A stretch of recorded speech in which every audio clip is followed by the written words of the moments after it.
Господи Ісусе Христе, Сине Божий, помилуй меня грешного. I Svetio Duh. Amin. Возлюбени во Христа Бога, братья и сестры, Христос се обрезал. Вистина се обрезал. Христос се обрезал. Вистина се обрезал. Христос се обрезал. Вистина се обрезал. Во овој голем и свет ден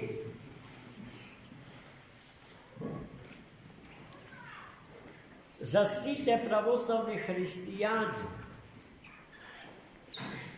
а секако дека тоа што е свето за нас, православните, е свето за сите луѓе и за сиот свет,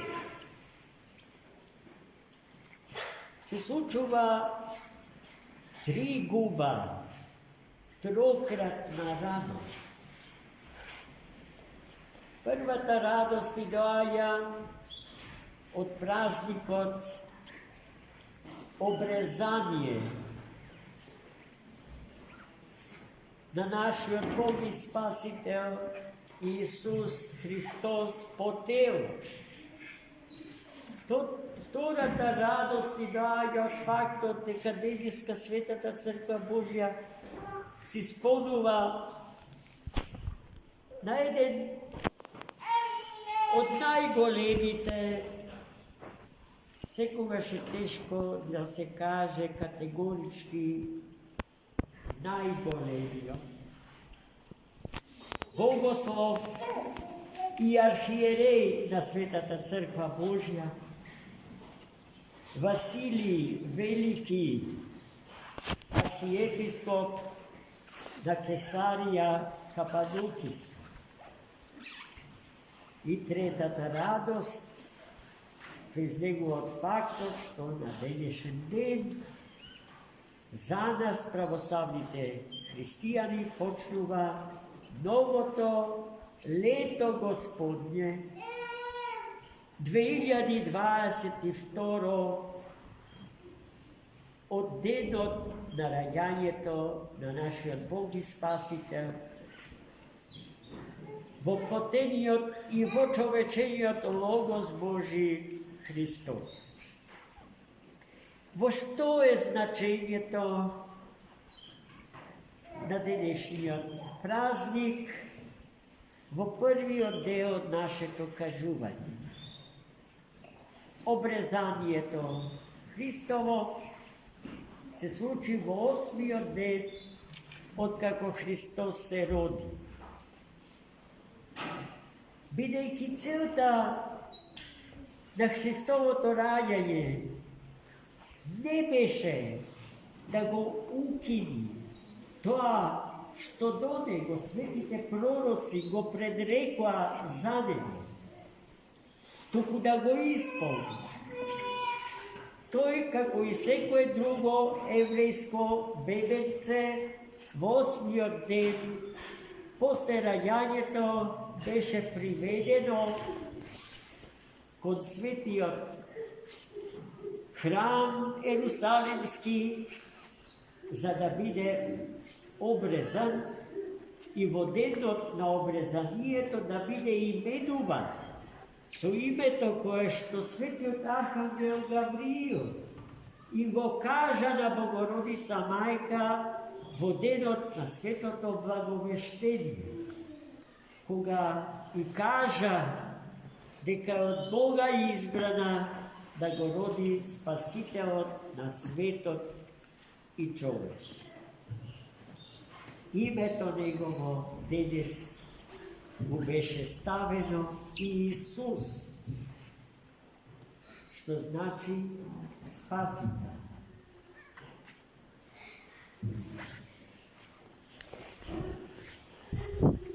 Од денешниот ден произлегува еден литургиски обичај во животот на православната црква. Вам добро познат, за жал, во последниве неколку децении речиси заборавен, ние се трудиме повторно да го заживее. Секое новородено дете во православно семејство, во 8-миот ден од неговото раѓање, да биде прочитана молитва над него и да биде именувано. До 8-миот ден по правило бебчето и не треба да се крсти, освен ако се работи за хитност, за сериозно нарушено здравје и за страв дека малецкото може да го изгуби животот, тогаш тоа треба да биде крстено веднаш и под сите можни околности, но тоа е посебна тема за разговор. До 8-миот ден детето не се крштева, туку се именува во 8-миот ден, а после 8-миот ден може да биде и крстен. Значи, гледајте од каде произлегува тој литургиски обичај во Светата Црква. Се во Црквата е врзано за личноста на Богочовекот Христос. Се во животот на човекот, со самото тоа што во животот на Светата Црква е христоцентричен. Се. Нашиот живот почува од Христа и се движи кон Христа. Затоа тој е алфа и омега на нашиот живот. Незаменлив и ненадминлив критериум на сите вредности.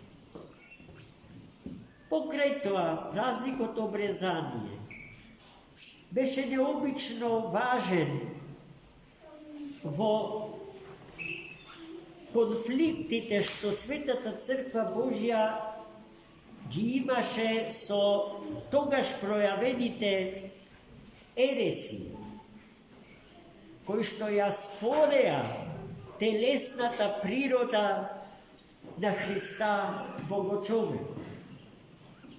Обрезанието беше еден од доказите со кои што светите апологети на црквата ја потврдуваа телесната природа Христов. Христос не беше мисловно, виртуелно телесен, туку реално. Тој ја прими нашава природа. И затоа беше и обрезан. Че гледате, во Светата Црква се си има своја подлабока основа.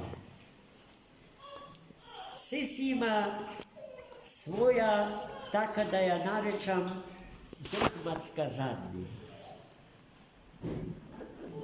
А таму каде што се допираат светите догмати, таму вистината се соголува до коска. Имено со таа вистина, така пројавена и така откриена, ние живееме до ден денешен и ке живееме додека е светов и веков.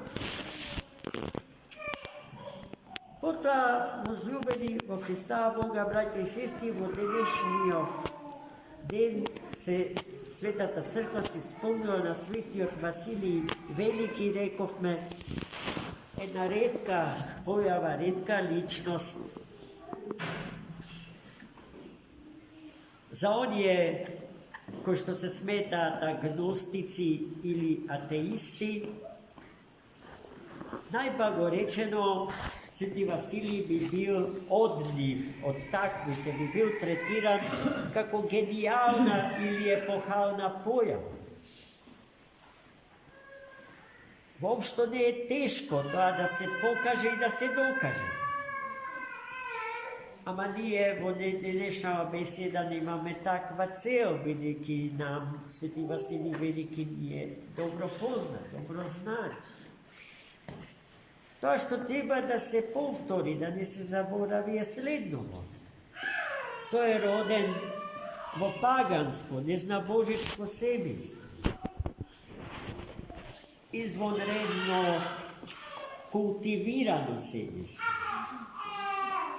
Со високи цивилизацијски и културни стандарди на живење, поради што татко му и мајка му, кои што живееле во Кесарија, денеска Цезареја,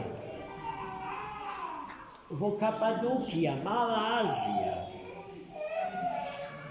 денешна Турција, го испратиле својот син да се образува во Атина, на Атинската академија, која што денеска за своја аналогија би го имала, да кажеме, Харвард или Сорбона или некоја друга висока позната научно-образовна институција.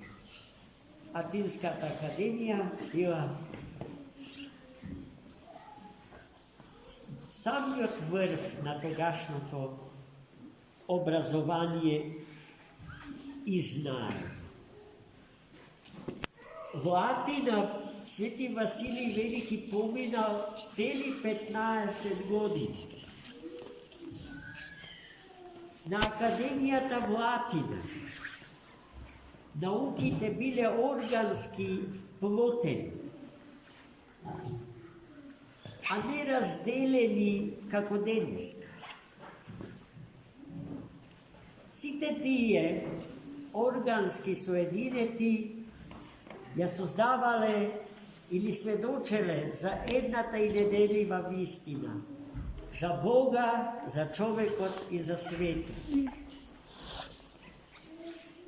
Тој пат науката одамна го напушти и почна да се раслојува, да се разводнува, да се дели до тој степен што денеска речиси сите нам знаени науки војуваат меѓу себе, противречејќи си едни на други. А целта е да не обскрбат со едно знаење својствено за сите. Свети Василий во Атина ги изучувал сите тогаш знаени популарни науки. Философијата, медицината, геометријата и математиката, филологијата, ботаниката, кој ќе ги донаброи. Во основа се она што и денеска се изучува на универзитетите. Тој така добро ги совлада од знаењата на таа академија, акумулирани со векови, уште од времињата на паганска Грција, што немал потреба, судејќи според неговиот карактер, тие своји знаења да ги потврди со некаква диплома. Туку пред да се соучи тоа, тој ја напуштил академијата натоварен со сето знаење што таа можела да му го даде. И се вратил во Кесарија, каде што побрзал да се крсти со вода и Дух Свети. И тоа го направил во светата земја со неговиот сакан, многу почитуван професор Ево, кој што и самиот примил христијанство. И така Свети Василий Велики потоа го засакал монаштвото, бидејќи Теоретското познаване на християнството не му било доволно. Той имал потреба да види осведочени, остварени, реализирани християнски личности и нив ги нашол во монашките редови. Одни учел. И потом се вратил повторно во Мала Азија и создал еден малечок манастир со не така многу бројна монашка заедница крај реката Ирис и Богу целосно се преда, а за правилното функционирање на монашката заедница го напишал познатиот, незаобиколен и незаменлив монашки устав. Во основата на сите монашки устави денеска е монашкиот устав на Свети Василий Велики. Во истото тоа време Свети Василий се справувал со најопасната ерес, тогаш пројавена против Светиот Дух, која што дрско учела дека Духот Свет не е една од трите ипостаси Божи. За таа цел Свети Василий напиша една малечка по обем, но судејќи според содржините запишани во таа книжка, монументална теолошка расправа за Светиот Дух, во која што ја покажува сите своја ерудиција. Со тоа што ерудицијата и енциклопедизмот на Свети Василий Велики произлегуваат од неговиот автентичен христијански живот, од неговиот подвижнички живот, од неговиот пост, од неговата молитва, од неговата исклучителна способност доброволно да се само ограничува по прашањето на страсти.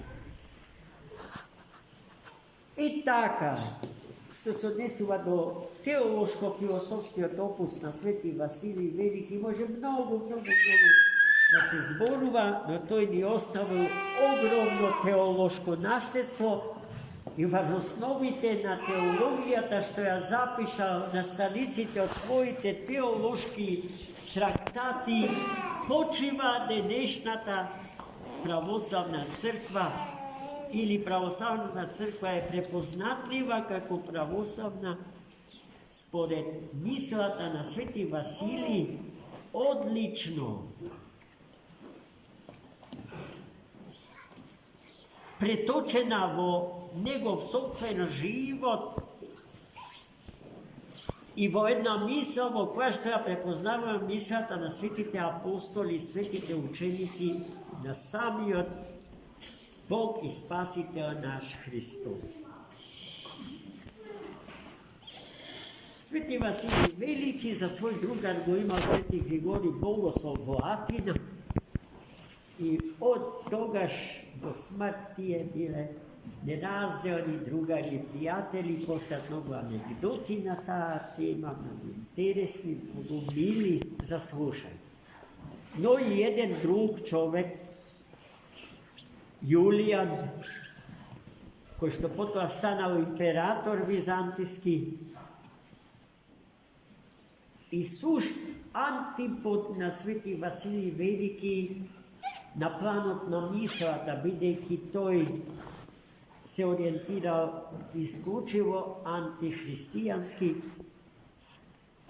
и во неговата глава се родила идејата да ја возобнови паганската античка традиција на философски и религиозен план, поради што превземал жестоки прогони на христијани.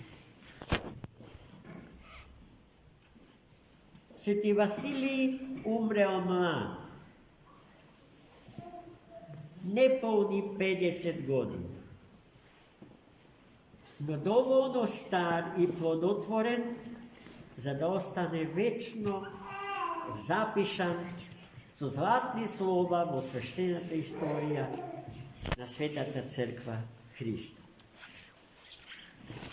Sveti Vasilij Veliki i praznik od obrezanja Hristovo stana pričina ovoj den da bude prvi od den na sekoja nova godina. Imamo istinska pričina za to. Obrezanje to Gospodnje ne može da se slavi koga gode, i tu Sveti Vasilij Veliki da go spomnuvame koja ke ni padne na pamet. U nekoj beznačajen den. No den od deneše neznačajen zarad obrezanje to Hristovo i zarad veliki od svetitelj Vasilij od Kesarija Kapadokis. Neka nije čestito i blagosloveno novo to leto Gospodnje. Gospod, da ne daruva so mir od svoj da ni go daru. Bi neki drug mir osve njegovet mir i nema. Sekoj drug mir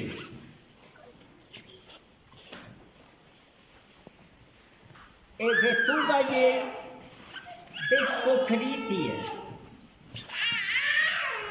Najčest slušan zbor, vo besedite na site svetski političari, je zbor od mir.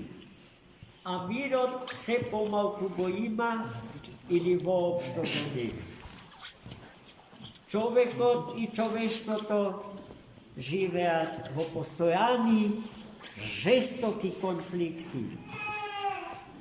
Mislovni, duhovni i fizički. I na site planovi od javni, od obštestven život na čovekom. Izmoreni sme od tije vojuvanja međusobno. Imame potreba od odmor.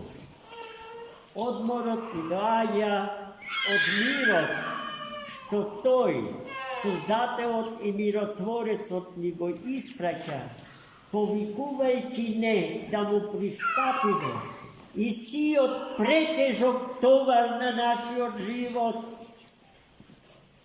да го симнеме од себе си и нему да му го оставиме.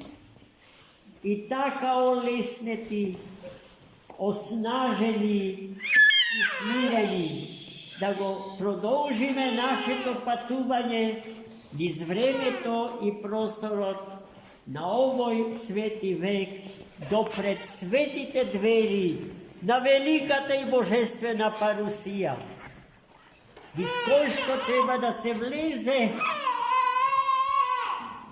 за живот вечен и вечно сопостоење во нераскинлива и неразделна заедница со нашиот животодавец и спасител, денес славениот и обрезаниот по плотта своја Богочовекот Христос. Амин. Амин.